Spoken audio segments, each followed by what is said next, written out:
Returning now to the studio with more on the unfolding events around Gaza in the south is founder and executive director of the Israel Institute for Strategic Studies, Dr. Martin Sherman. Dr. Sherman, thank you for joining us again. Thank you for having me again. All right, so my first question, let's start, why now? Why is this happening now amid ceasefire talks?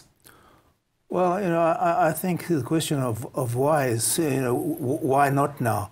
Because I think the real problem with Gaza is not an operational one, but a conceptual one.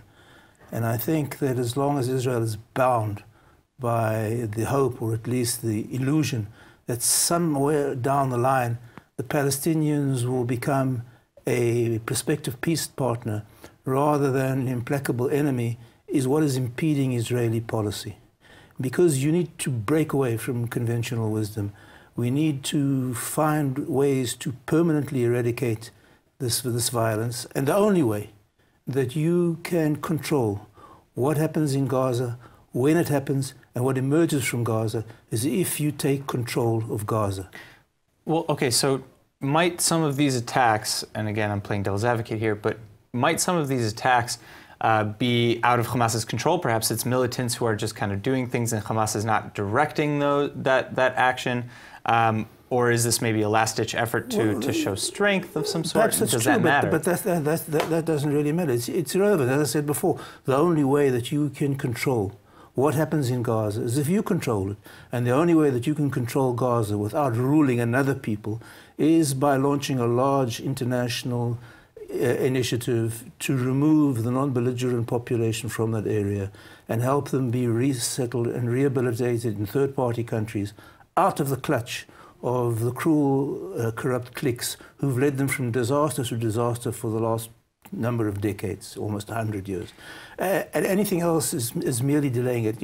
What worries me is this policy of restraint, because we had a situation last night when almost a whole playground of children were the victims of constraint. It just was a matter of good fortune that the rocket that fell a little further away. And whilst Israel has been exercising constraint, the Hamas have been enhancing their capabilities, improving their rockets, their payroll, their payload, their range, excavating tunnels, developing naval forces, devising incendiary kites, and now even drone capabilities. So, and unless for some unknown reason you think the Palestinians are going to morph into something that they haven't been for the last 100 years, and so no signs of morphing into in the near future, you need to understand that they are not prospective peace partners, but implacable enemies. All right, so it is looking with the casualties and injuries on the Israeli side, it's looking more and more likely that there will be a ground invasion or some sort of ground force that will go into Gaza. It's looking very possible that a war is on our hands, first time since 2014. What would a war with the current, because you've said what you wish would happen, but with Israel's current policies and current leadership, what would a war in Gaza look like? Well, and unless you have far-reaching end goals, it's just going to be a rerun of the same.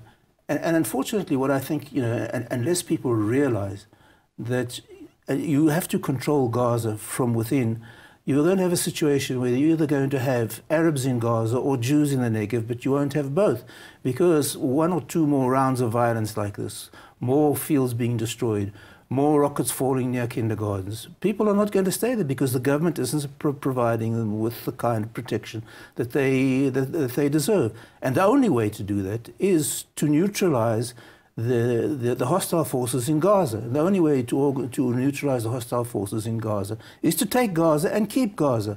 Because, when we pulled out of Gaza, we handed it over to the Palestinian Authority with Yasser Arafat. It quickly reverted to Islamic control by Hamas. And there's no reason to think that this is going to change direction. All right, so my final question is, if there isn't maybe a change in this kind of end goal, or perhaps let's assume that there is an end goal, because we've heard oftentimes from Israeli leadership that the next war in Gaza will be the last one. What does that mean?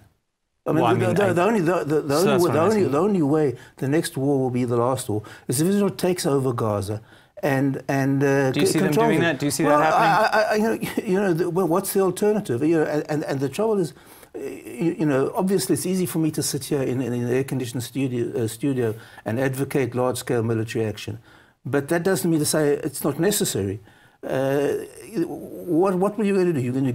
We've already had at least 3 campaigns in the south, time and time again, and at the end of each campaign, there's been a period of calm, which the other side has exploited to enhance its capabilities and emerge with enhanced status. What will be the point of another military action now, unless you have some kind of permanent aim in mind?